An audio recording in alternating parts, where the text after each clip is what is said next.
Welcome to Mahatma TV. Rayalaseema pending ప్రాజెక్టులను పూర్తి చేయాలని గోదావరి జలాలను బనకచెర్లకు తరలించే ప్రాజెక్టును రద్దు చేసి రాయలసీమ ప్రాజెక్టులకు శ్రీశైలం నుండి కృష్ణానది నీటిని తరలించే విధంగా తగిన చర్యలు తీసుకోవాలని రాయలసీమ సాగునీటి సాధన సమితి అధ్యక్షులు బొజ్జ దశరథరామిరెడ్డి ప్రభుత్వాన్ని డిమాండ్ చేశారు.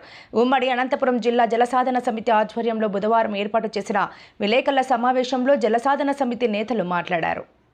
బొజ్జ దశరథరామిరెడ్డి మాట్లాడుతూ హంద్రీనివా గాలేరు నగరి తెలుగు గంగ రాయలసీమ ప్రాజెక్టులు ప్రారంభించి 37 సంవత్సరాలు గడిచాయన్నారు. అయితే నేటికి రిజర్వాయర్లు కాలువ పనులు పూర్తి చేసి 1 ఎకరా కూడా ఆయా కట్టుకు నీరు ఇవ్వలేదని, ఈ పెండింగ్ ప్రాజెక్టులు పూర్తి చేయడానికి 40,000 కోట్ల రూపాయలు అవసరమన్నారు. ఈ పెండింగ్ ప్రాజెక్టులు పూర్తి చేయకుండా గోదావరి బనకచెర్ల ప్రాజెక్టు ద్వారా రాయలసీమను సస్యశ్యామలం చేస్తానని చంద్రబాబు నాయుడు చెప్పడం అనాలోచితమైన చర్య అని ఆయన పేర్కొన్నారు. ప్రతి సంవత్సరం వందల టీఎంసీల కృష్ణానది నీళ్లు సముద్రంలో కలిసిపోతున్నాయని, ఈ సంవత్సరం సముద్రంలోకి పోయిన నీటితో 90 లక్షల ఎకరాలకు నీరు పారించవచ్చనన్నారు. హంద్రీనివా గాలేరు నగరి ప్రాజెక్టుల ద్వారా తగిన నీటిని తీసుకోలేని పరిస్థితులు నేడు ఉన్నాయన్నారు. ఇలాంటి పరిస్థితుల్లో 80,000 కోట్ల రూపాయలు ఖర్చు చేసి గోదావరి జలాలను బనకచెర్లకు తరలించి ప్రతి ఎకరాకు నీళ్లు ఇస్తానని ముఖ్యమంత్రి చంద్రబాబు నాయుడు చెప్పడంలో అర్థం లేదన్నారు. ఈ క్రమంలో నత్తనడకన సాగుతున్న రాయలసీమ ప్రాజెక్టులు, నీటి వనరుల వినియోగం, నిధులు విడుదలలో అంతులేని నిర్లక్ష్యం తదితర అంశాలపై పలువురు జలసాధన సమితి నేతలు ప్రసంగించారు. ఈ కార్యక్రమంలో ఓపీడీఆర్ రాష్ట్ర ఉపాధ్యక్షులు జలసాధన సమితి ప్రధాన కార్యదర్శి గంగిరెడ్డి, జలసాధన సమితి నాయకులు సజ్జపల్లి చిదంబరరెడ్డి, రైతు సంఘం నాయకులు సిద్ధారెడ్డి, జమీల్, అమానుల్లా, ఆదినారాయణ, రాజశేఖర్ రెడ్డి, తూముకుంట పారిశ్రామికవాడ కార్మిక నాయకులు రవి, రమణ, హరి, తిప్పేస్వామి, నవీన్ తదితరులు పాల్గొన్నారు.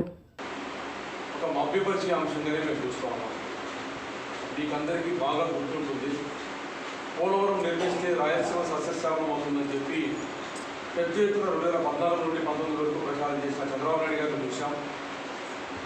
అదేవిధంగా పట్టుసీమ పోలవరం ఆలస్యం అవుతుంది కాబట్టి పట్టుసీమ ప్రాజెక్టు తాత్కాలిక ప్రాజెక్టుగా చేపడితే రాయలసీమకు లాభం అని చెబుతూ మార్చి 29, 2016 అసెంబ్లీ సాక్షిగా ముఖ్యమంత్రి గారి చంద్రబాబు నాయుడు గారే మాట్లాడి ఆ నీళ్ళన్నీ రాయలసీమకు ఇస్తామని చెప్పిన పరిస్థితి కూడా మీకు అందరికీ తెలిసిన విషయం.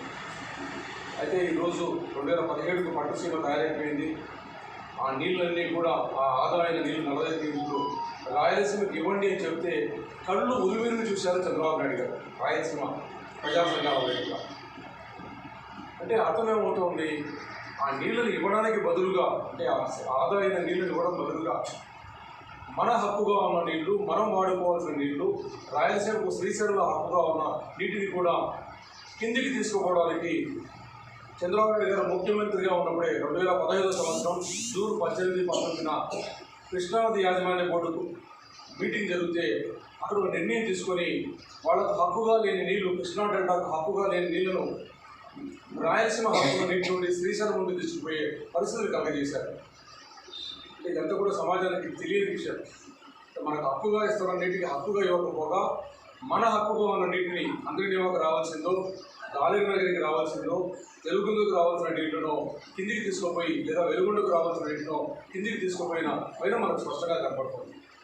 అంటే ఈరోజు ముఖ్యమంత్రి గారు ఏమీ చేతగాక ఈ రాష్ట్రాన్ని దివాలా తీయించేసి చేతగాక మభ్యపరిచే కార్యక్రమాన్ని గోదావరి బనకచెర్ల ఎత్తుకున్నారని చెప్పి మేము స్పష్టంగా ప్రకటిస్తూ ఉన్నాం.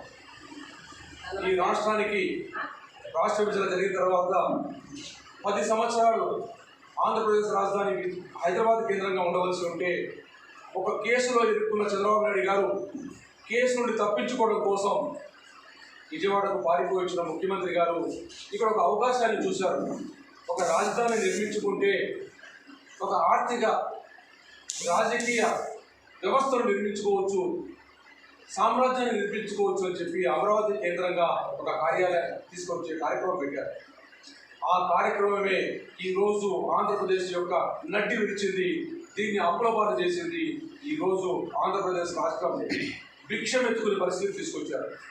ఆంధ్రప్రదేశ్ రాష్ట్రంలో మొదలుపెట్టిన 4 ప్రాజెక్టులు, తెలుగు గంగ, గాలేరు నగరి, హంద్రీనివా, వెలుగొండ ప్రాజెక్టులు, అదేవిధంగా తెలంగాణలో ఎస్ఎల్బిసి, నెట్టంపాడు, కల్వకుర్తి ప్రాజెక్టులకు 7 ప్రాజెక్టులకు 210 టీఎంసీల నీళ్లు కావాలి, మిగులు జలాల మీద కట్టారు.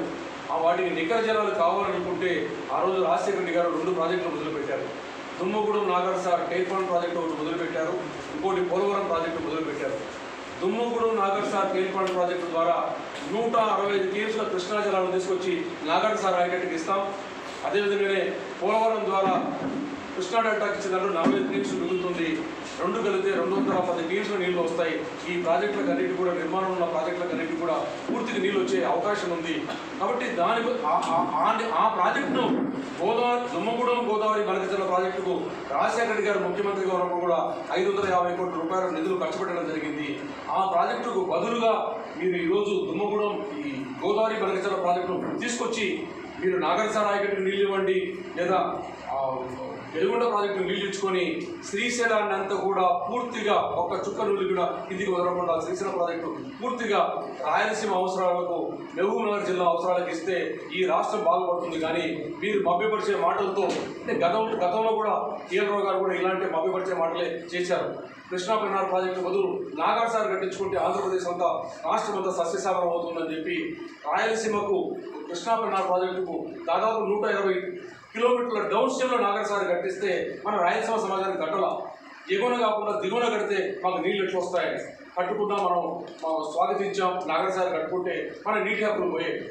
దాని తర్వాత శ్రీశైలం ప్రాజెక్టు కట్టుకుంటూ ఉంటే అయ్యా ఇక్కడ కడితే గేటు తెరిస్తే మాకు నీళ్లు రావని అడగలేని అజ్ఞానమైన రాయలసీమ సమాజంలో మనం ఉన్నాం. అక్కడ శ్రీశైలం ప్రాజెక్టు కట్టారు. ఆ నీళ్ళని గేటు వచ్చి దిగిపోతూ ఉన్నాయి. తర్వాత పులిచింతల ప్రాజెక్టు కట్టుకుంటే రాయలసీమకు అంతా శ్రీశైలం మీద ఒత్తిడి తగ్గుతుంది, బ్యాక్ వాటర్లో రాయలసీమకు ఒత్తిడి తగ్గుతుందని చెప్తే పులిచింతలు కట్టించాం. పులిచింతలను కూడా ఆహ్వానించాం. పోలవరాన్ని ఆహ్వానించాం. పట్టుసీమను ఆహ్వానించాం. నీళ్లు మనకు రావాల్సిన 40 టీఎంసీలు కూడా ఇవ్వకుండా మన నీటిని 100 టీఎంసీల నీటిని కిందికి తీసుకోవడానికి చంద్రబాబు నాయుడు గారు పత్రం రాసి ఇచ్చారంటే కేఆర్ఎంపీలో పత్రం రాసేలాగా ఇరిగేషన్ సెక్రటరీతో బలవంతం చేసి పత్రాన్ని సృష్టించారంటే మీ గోదావరి బనకచెర్ల కూడా ఎంత మోసపూరితమైనదో మాకు అర్థమవుతూ ఉంది. కాబట్టి గోదావరి బనకచెర్ల మాకు వద్దు. మీరు ఆ రోజు రాజశేఖర రెడ్డి గారు చేసిన దుమ్మగూడెం ప్రాజెక్టు బదులుగా దీన్ని మలుచుకొని కేవలం నాగార్సార్ వరకు నీళ్ళు ఇచ్చి శ్రీశైలం ప్రాజెక్టు అంతా మాకు ఇవ్వండి అనే ఒక ప్రధానమైన డిమాండ్ పెడుతున్నాం. మీరు మోసం చేసే మాటలకు ఈ రోజుకైనా ఫుల్ స్టాప్ పెట్టి మీ అధికార మంత్రుల నుండి బయటికి రండి అని చెప్పుకుంటూనే ఈరోజు కూడా సమాజంలో మా మహిళలంతా వచ్చారు. నేను మే 31 తారీఖు జరిగిన కార్యక్రమం కూడా ఇంటింటి ప్రచారం చేశాం. సమాజం అంతా కూడా ఒక మత్తులో ఉంది. సమాజం అంతా కూడా ఏదో పాల్గొలు చేస్తారనో లేదా అవగాహన రాహిత్యమైన మత్తులో ఉన్నారు.